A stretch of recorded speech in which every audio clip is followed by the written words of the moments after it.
আসসালামু আলাইকুম প্রিয় শিক্ষার্থীরা, আশা করি তোমরা সবাই অনেক ভালো আছো। আজকে আমরা আলোচনা করব ক্লাস 6 এর গণিত বইয়ের সরল সমীকরণ অধ্যায়টি। আজকে আমরা বিস্তারিত বেশি কিছু আলোচনা করব না। আজকে এই অধ্যায় সম্পর্কে মোটামুটি বেসিকটা তোমাদের বুঝিয়ে দেওয়ার চেষ্টা করব ইনশাআল্লাহ। সবাই ভিডিওর সাথে থাকবে, আশা করি সবাই বুঝতে পারবে। তাহলে আমরা চলো ভিডিওটা শুরু করি। তো আমাদের আজকের অধ্যায়টার নাম হচ্ছে কি সরল সমীকরণ। আচ্ছা, সরল সমীকরণ মানে কি আমরা কিন্তু যদি না জানি, বা সরল সমীকরণ মানে কি বা এটা দ্বারা কি করে এটা যদি না বুঝি, তাহলে পরবর্তীতে অঙ্কগুলা কিন্তু করতে পারবো না। তো এইটা বোঝার জন্য আমরা মোট 5টা বিষয়কে এখানে নিয়ে আসছি। এই 5টা বিষয় যদি মোটামুটি আমরা বুঝতে পারি, তাহলে আমরা ষষ্ঠ শ্রেণীর বইতে যতগুলো অঙ্ক আছে সবগুলো খুব সুন্দরভাবে বুঝতে পারবো ইনশাল্লাহ। তো 1 নম্বরে আমাদের এখানে যে জিনিসটা বুঝতে হবে, এটা হচ্ছে কি সমীকরণ। তো সমীকরণটা কি?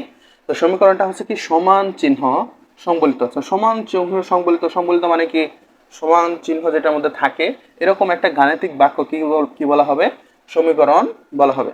তাহলে সমান চিহ্ন, সমান চিহ্ন তো আমরা চিনি, এই যে একটা সমান চিহ্ন। তো সমান চিহ্ন যদি থাকে কোনো একটা গাণিতিক বাক্যের মধ্যে, তাহলে আমরা বলতে পারবো ওইটা কি একটা সমীকরণ। আর ধরো মনে করো যে এরকম যদি থাকে যে 5 যোগ হচ্ছে 1 ইকুয়াল 6। তো এরকম যদি কোনো একটা জিনিস থাকে, তাহলে ওইখানে আমরা কি বলতে পারবো? এরকম একটা সমীকরণ বলতে পারবো। এরপরে দেখো কি বলতেছে, 2 নম্বরে যেটা বলতেছে এটা হচ্ছে কি চলক। তো চলক তো আমরা আগে থেকে চিনছি। চলক আমরা কি বলছিলাম? এ থেকে জেড পর্যন্ত যে অক্ষরগুলো আছে এগুলোকে আমরা কি বলবো? চলক বলবো। তো চলক তো আমরা চিনি। তাহলে সমীকরণের মধ্যে যে অজানা রাশিটা থাকবে ওইটাই হবে কি? চলক। তাহলে এখন এইখানে কিন্তু কোনো অজানা রাশি নাই। তো এখন এইটার মধ্যে যদি আমরা অজানা রাশি দিয়ে একটা রাশি বানাই দিই বা সমীকরণ বানাই দিই, তাহলে কি হবে? তো ধরো 5x আছে, আমরা x দিয়ে দিলাম, +1 সমান সমান 6। তাহলে এটা কি হবে? একটা সমীকরণ হবে। কেন হবে? কারণ এটার মধ্যে কি আছে? অজানা রাশি সংবলিত একটা পদ আছে, এরপরে কি আছে? সমান চিহ্ন আছে। এই দুইটা যদি থাকে, তাহলে আমরা বুঝতে পারবো যে এটা একটা কি, এটা হচ্ছে একটা সমীকরণ। তো এতটুকু আশা করি বুঝতে পারছো যে সমীকরণটা কিভাবে হয়। এরপরে দেখো সরল সমীকরণ কিভাবে হবে। সরল সমীকরণ জিনিসটা কি? সরল সমীকরণ জিনিসটা হচ্ছে কি অজানা রাশি বা চলকের এক ঘাত বিশিষ্ট সমীকরণকে সরল সমীকরণ বলে। তাহলে সমীকরণটা কি? সরল সমীকরণটা কি হচ্ছে অজানা রাশির চলকে অজানা রাশি। ধরো আমরা যদি এইটাকেই আমরা যদি একটা সরল সমীকরণ ধরি, তাহলে এইখানের মধ্যে একটা অজানা রাশি আছে। অজানা রাশি মানে যেই রাশিটার মান জানি না। ধরো আমরা একটা 5 মানে কি কত? এটার মান হচ্ছে 5, এটা আমরা জানি। কিন্তু এক্স এর মান কত এটা কিন্তু আমরা জানি না। এইটাই এই জন্যই হচ্ছে এটা হচ্ছে অজানা রাশি। যদি আমরা জানতাম এক্স এর মান কত, তখন তো আমরা বসাইতে পারতাম। ধরো আমরা মনে করি যে 5, এক্স এর মান ধরো 1। এখন কিন্তু এই একটা অজানা রাশি না, কিন্তু যখন এক্স আকারে থাকবে, যখন এটার মান আমরা জানবো না, তখন এটা কি অজানা রাশি। মানে এটার অজানা রাশি মানে এটার মান আমরা জানি না। তো এখন এই অজানা রাশিটা যখন আমরা কি করব? ঘাত দেখব কত এটা আছে। তাহলে ঘাতটা কি? ঘাতটা হচ্ছে কি পাওয়ার। মানে হচ্ছে এই যে অজানা একটা রাশি, এটার উপরে কত আছে, এটার উপরে কি 1 আছে, এটার উপর কি 2 আছে, না এটার উপরে 3 আছে, এগুলো হচ্ছে কি সূচক বা হচ্ছে ঘাত। এগুলোকে কি বলে? সূচক বলে বা ঘাত বলে।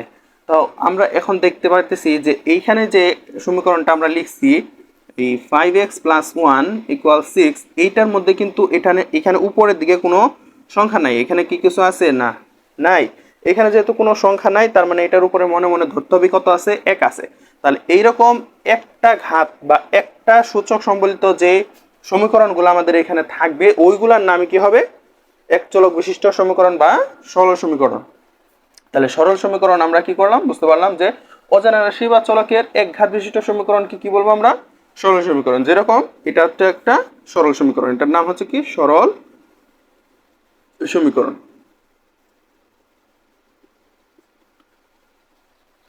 তো এই 1 নাম্বার, 2 নাম্বার, 3 নাম্বার, এই তিনটা বিষয় সম্পর্কে আমরা একটু ধারণা নিলাম। আমরা প্রত্যেক দিন যখন আমরা মনে করো যে প্রত্যেকটা কাজ করি, তখন কিন্তু আমরা বিভিন্ন ধরনের এই সরল সমীকরণের ব্যবহার করি, কিন্তু এটা আমাদের অজান্তে করি। ধরো আমরা বাজারে গেলাম, বাজারে যাওয়ার পরে আমরা 1 কেজি কি চাই? যে কোনো একটা জিনিস, পেঁয়াজ বা রসুন কিনি বা আলু কিনি, যে কোনো একটা পণ্য কিনি। পণ্য কেনার পরে আমরা কি করি? ওইটা একটা টাকার মাধ্যমে বিনিময় করি। তার মানে 1 কেজি আলুর দাম যদি 100 টাকা হয়, তার মানে 1 কেজি আলু সমান সমান কত টাকা? 100 টাকা। এটাও কিন্তু একটা সমীকরণের মতোই।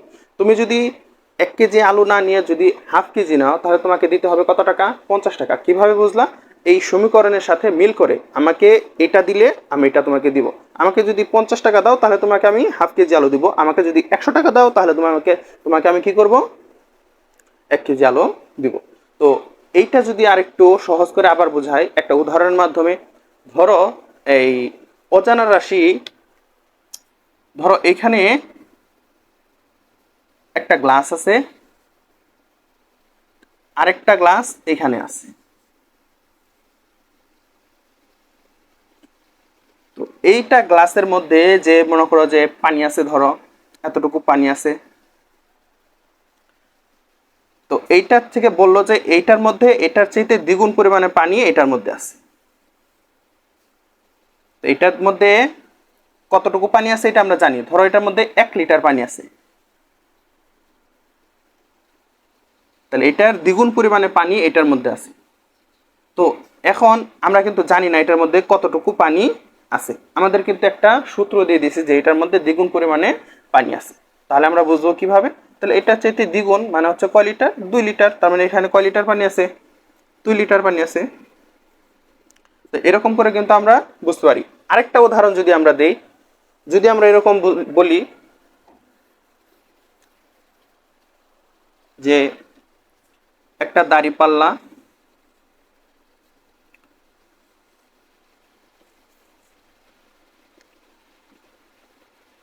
দাঁড়িপাল্লার মধ্যে ধরো মনে করো যে এখানে কিছু পরিমাণে কি দিলাম, আলু দিলাম বা যে কোনো একটা পণ্য দিলাম। ধরো এখানে আলু আছে, দিলাম।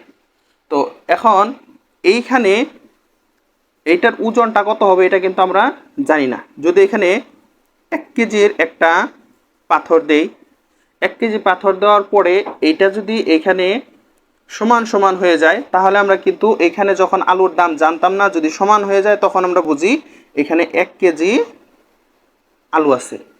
এখন ধরো যদি মনে করো এখানে 1 কেজি দেওয়ার পরে এখান থেকে কি হয়, এটা মনে করো যারা নিচের দিকে চলে গেছে, তার মানে বোঝা যাবে কি এখানে 1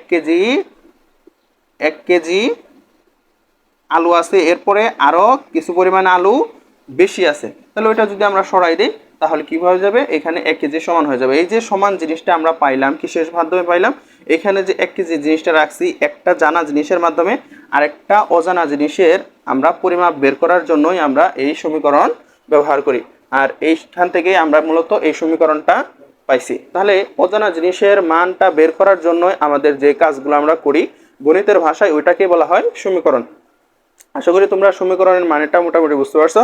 এখন দেখো এর পরবর্তীতে আমরা বোঝার চেষ্টা করি যে সরল সমীকরণের সমাধান। এখন আমরা এই যে সমীকরণগুলো আছে এগুলো যদি আমরা সমাধানের চেষ্টা করি তাহলে ওইগুলা কিরকম হবে তাহলে একটু বোঝার চেষ্টা করি। দেখো সরল সমীকরণের সমাধানটা কি? একটা সমীকরণ থেকে অজানা রাশি বা চলকের মান বের করার প্রক্রিয়াকে আমরা সমীকরণের সমাধান বলবো। তাহলে একটা রাশি থেকে ধরো একটা রাশি আমরা যদি এখানে লিখি 2x + 1 ইকুয়াল ধরো আমরা দিলাম হচ্ছে কত, এই 7। তাহলে এখান থেকে ধরো আমরা মনে করো যে কিসে মান বের করবো? অজানা রাশি বা চলকের মান বের করব। আর যে প্রক্রিয়ায় বের করব ওইটাই হচ্ছে কি সমীকরণের সমাধান। তাহলে এখানে যদি আমরা এটাকে 1 নাম্বার একটা সমীকরণ ধরি তাহলে সমীকরণটা এটা সমীকরণ হবে, কারণ কি আগেরটা যদি আমরা বুঝে থাকি আগের 3টা পয়েন্ট তাহলে কিন্তু আমরা বুঝতে পারবো এটা একটা সমীকরণ। কারণ কি এখানে কি কি আছে? অজানা রাশি আছে এবং সমান চিহ্ন আছে। তাহলে এই দুইটা জিনিস দেখার পরে আমরা বুঝতে পারলাম যে এটা একটা সমীকরণ। আর অজানা রাশির এখানে কি আছে? ঘাত আছে কত? 1। আর এইখানে যেহেতু পাওয়ার আছে 1 বা হচ্ছে ঘাত আছে বা সূচক আছে 1, এই জন্য বুঝতে পারলাম হচ্ছে এক ঘাত সম্পর্কিত। আর এখানে যেহেতু চলক একটাই আছে তাহলে এটা এক চলক বিশিষ্ট। যদি দুইটা চলক থাকতো, ধরো এরকম থাকতো যে 2x + y = 7, তখন আমরা দেখতাম যে এখানে একটা চলক আছে এখানে একটা চলক আছে। তো আমরা দেখতাম যে কয়টা চলক? দুইটা চলক। তাহলে কিন্তু এটা হয়তো না, দুই চলক বিশিষ্ট না, এক চলক বিশিষ্ট সমীকরণ আমরা এখানে দেখতেছি। তাহলে এক চলক মানে হচ্ছে একটা চলক থাকবে, দুই চলক মানে হচ্ছে দুইটা চলক থাকবে। আর এক ঘাত বিশিষ্ট মানে হচ্ছে কি একটা পাওয়ার থাকবে। এটার মধ্যে দুইটা কোনো পার্ট থাকবে না, এরকম থাকবে না 2x² + 1 = 7, এরকম থাকবে না, এটা সরল সমীকরণের মধ্যে থাকবে না। তাহলে সরল সমীকরণের মধ্যে আমাদের এখানে বলছে যে অজানা রাশি বা চলকের কয় ঘাত হবে, এক ঘাত হবে, এটাকে আমরা কি বলবো, সরল সমীকরণ। তাহলে আমাদের মূল টপিক যেটা ছিল এটা হচ্ছে সমীকরণের সমাধান। আমরা এটা কিভাবে সমাধান করি এটা একটু দেখি।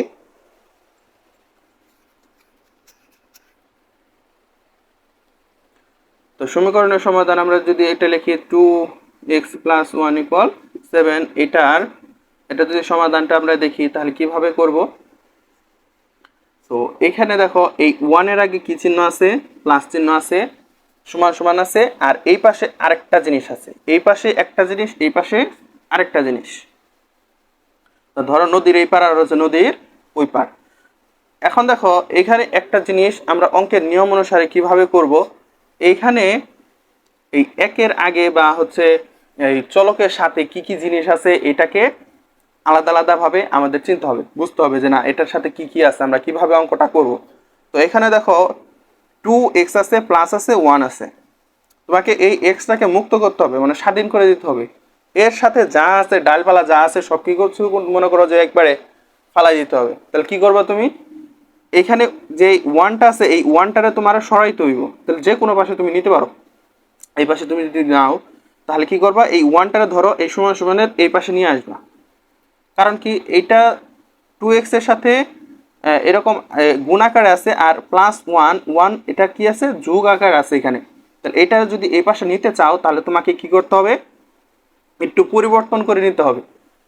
কিরকম পরিবর্তন, যদি 1 এর আগে প্লাস থাকে তোমাকে এই পাশে নিতে হলে মাইনাস করতে হবে। ধরো মনে করো যে মানুষ যে ইয়া করে বেড়াইতে যায়, তো সব সময় যে পোশাক পরে থাকে, যখন বেড়াইতে যায় একই পোশাক পরে যায়, যায় না, কিরকম পোশাক পরে যায়, নতুন পোশাক পরে যায়। ধরো এই 1 বেড়াইতে যাইব, কই বেড়াইতে যাব, এই পাশে বেড়াইতে যাইব। তো 1 যদি এই পাশে বেড়াইতে যায় তাহলে 1 সারা যেমন এখানে পরে আসছে প্লাসের পোশাক, তো এ যদি এই পাশে যায় তো পরবো কি, মাইনাসের পোশাক। তো এখন প্লাস থাকলে এই পাশে হয়ে যাবে কি, মাইনাস। তার মানে এখানে যে 2টা আছে এখানে 2x রাখলাম, এই 1কে আমরা কোন পাশে পাঠাবো, এই পাশে পাঠাই দেবো। তো এই ঘর মনে করো এখানে বেড়াইতে আসছে, যে 7-এর বাসায় বেড়াইতে আসছে, 7-এর বাসায় যদি বেড়াইতে যায় 7 কি চলে যাবো না থাকবো, অবশ্যই থাকবো। তো 7 যেরকম ছিল ওই রকমই থাকবো। আর এই 7-এর বাসায় কে বেড়াইতে গেছে, এই 1 বেড়াইতে গেছে। তো এই 1 বেড়াইতে গেছে, আগে পড়েছিল মনে করো যে প্লাসের পোশাক পরেছিল, এখন কিন্তু আর এই প্লাসের পোশাক পরে থাকবো না, ও পরবো মাইনাসের পোশাক। তো এখন খেয়াল করো যে এইখানে এই +1 এই পাশে গেলেও কি হয়ে গেল, মাইনাস হয়ে গেল। তো এরকম করে প্রত্যেকটা জিনিস যদি এই সমান সমানের এই পাশে প্লাস থাকে, যদি আমরা এটাকে এই পাশে নিতে চাই তাহলে কি হবে, মাইনাস। আর যদি এই পাশে মাইনাস থাকে এই পাশে গেলে কি হবে, প্লাস। এই পাশে যদি গুণ আকার থাকে তাহলে এই পাশে গেলে কি হবে, ভাগ আকার হবে। আর ঠিক এরকম উল্টাটাই, যদি মনে করো যে একই রকম ভাবে এই পাশে মাইনাস থাকে এই পাশে গেলে কি হবে, প্লাস। ঠিক উল্টা নিয়মটা, মাইনাস থাকলে প্লাস হবে, প্লাস থাকলে মাইনাস হবে, যদি যোগ এই পাশে যদি মনে করো যে গুণ থাকে এই পাশে গেলে কি হবে, ভাগ হবে। এই নিয়মটাই, যদি এই পাশে মনে করো যদি ভাগ থাকে, ধরো এই পাশে ভাগ আছে, তো এই পাশে গেলে কি হবে, গুণ হবে। তাহলে এতটুকু মনে রাখলে আমরা কি করতে পারবো, এই অঙ্কগুলো করতে পারবো। এরপরে দেখো কি হবে এখানে, তাহলে 2x এর জায়গায় 2x থাকলো, 7 থেকে 1 যদি আমরা বিয়োগ করি, 7 থেকে 1 বিয়োগ করলে থাকে কত, 6। আর এখানে দেখো 2 এর সাথে x যদি এইরকম আকারে থাকে, ধরো এই যে a b এরকম আকারে থাকে, তাহলে a আর b একসাথে কি আকারে আছে, গুণ আকারে আছে। তাহলে 2 এর সাথে x যদি এরকম থাকে তাহলে আমরা বুঝবো কি আকারে আছে, 2 এর সাথে x গুণ আকারে আছে। তার মানে 2 যেহেতু এখানে গুণ আকারে আছে, তাহলে গুণ থাকলে এই পাশে গেলে কি হবে, ভাগ হবে। তার মানে এখানে 2টাকে আমরা যদি এই পাশে নিয়ে যেতে চাই তাহলে কি হবে, x এখানে থাকবে, 6 এর সাথে এই 2 গুণ আছে, এই পাশে গেলে কি, ভাগ।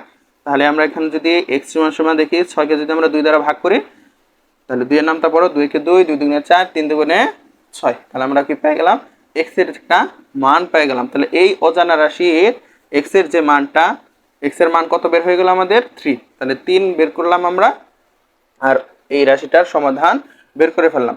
আর এইখানে x এর যে সমাধানটা আমরা বের করলাম, এইটাকেই বলবো আমরা হচ্ছে সমীকরণের মূল। চলক বা অজানা রাশির মানকে আমরা কি করবো, সমীকরণের মূল বলবো। তাহলে যদি বলে যে কোনো একটা সমীকরণের মূল বের করো, তাহলেও কিন্তু আমরা এই অজানা রাশির মানটা বের করলে আমাদের কিন্তু অঙ্কটা হয়ে যাবে। অনেক সময় প্রশ্নের মধ্যে আসে যে সমীকরণের মূল কত, তাহলে আমরা মূল মানে কি বুঝবো, সমীকরণের সমাধানটা বের করতে বলছে, উত্তরটা বের করতে বলছে। আশা করি তোমরা এই অঙ্কটা বুঝতে পারছো আর সরল সমীকরণ সম্পর্কে মোটামুটি একটু ধারণা নিতে পারছো। যদি তোমাদের এই ভিডিওগুলা ভালো মনে হয়, ভিডিওগুলো দেখে তোমরা কিছু শিখতে পারো, তাহলে অবশ্যই ভিডিওটাকে লাইক করবা, কমেন্ট করবা আর সাবস্ক্রাইব করে আমাদের পাশে থাকবা। আশা করি সবাই নতুন নতুন ভিডিও দেখবা। সবাই ভালো থাকো। আসসালামু আলাইকুম।